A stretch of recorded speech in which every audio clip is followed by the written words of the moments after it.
ప్రపంచ వేదికపై నిలబడి 'sisters and brothers of America' అని ఒక్క మాట చెప్పగానే 3 నిమిషాల పాటు చప్పట్లు కొట్టించిన భారత సన్యాసి ఎవరు?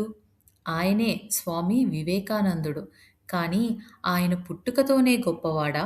లేక తన శ్రమతో ప్రపంచాన్ని గెలిచాడా?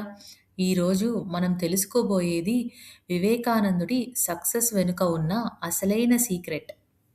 1863 జనవరి 12న నరేంద్రనాథ్ దత్తగా జన్మించాడు. చిన్నప్పటి నుంచే చాలా చురుకైన పిల్లవాడు.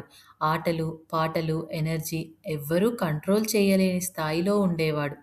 అతని అమ్మగారు ప్రతిరోజూ రామాయణం, మహాభారతం, భాగవతం కథలు చెప్పేవారు. కానీ నరేంద్రుడు కేవలం వినడమే కాదు, సందేహాలు అడిగేవాడు, లోతుగా ఆలోచించేవాడు. ఇక్కడి నుంచే మొదలైంది అతని ఆలోచనా శక్తి.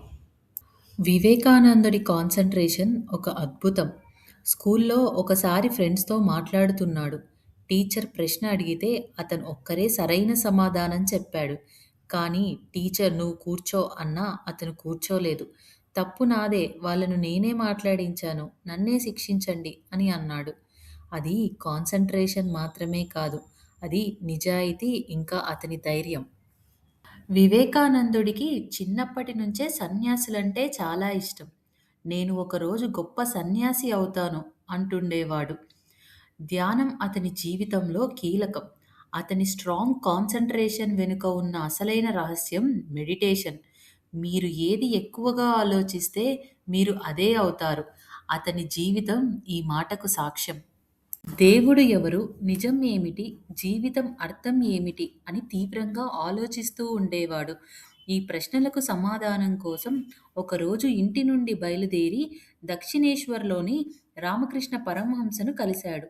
ఆ గురు-శిష్య సంబంధం నరేంద్రుడిని వివేకానందగా మార్చింది. తండ్రి మరణం తర్వాత తీవ్రమైన కష్టాలు ఎదురైనా గురువు చెప్పిన మార్గంలో నడిచాడు.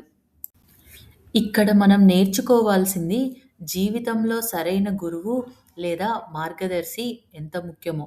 గురువుగారి అనుమతితో షిప్పులో అమెరికాకు బయలుదేరారు. 1893లో చికాగోలో జరిగిన ప్రపంచ మత మహాసభకు హాజరయ్యారు. ఆ రోజుల్లో ప్రయాణం అంటే ఎంత కష్టమో మనందరికీ తెలిసిందే. డబ్బు లేక, సపోర్ట్ లేక ఎన్నో అవమానాలు ఎదుర్కొని అక్కడికి చేరుకున్నాడు. మాట్లాడే టైం వచ్చేసరికి అతను కూడా కొంచెం టెన్షన్ పడ్డాడు. కానీ ధైర్యంగా లేచి "sisters and brothers of America" అన్నాడు. ఆ ఒక్క మాటతో 3 నిమిషాల పాటు చప్పట్లు.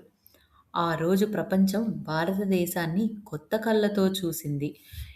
ఈ సంఘటనతో వివేకానందుడు ప్రపంచానికి పరిచయమయ్యాడు. విదేశాల్లో ఉన్న ఆకర్షణలకు అతను లొంగలేదు. ఒక మహిళ అతన్ని పెళ్లి చేసుకోవాలనుకుంది. "మీలాంటి గొప్ప కొడుకు కావాలి" అని చెప్పింది. వివేకానందుడు నవ్వుతూ "అయితే నేను మీ కొడుకే అవుతాను.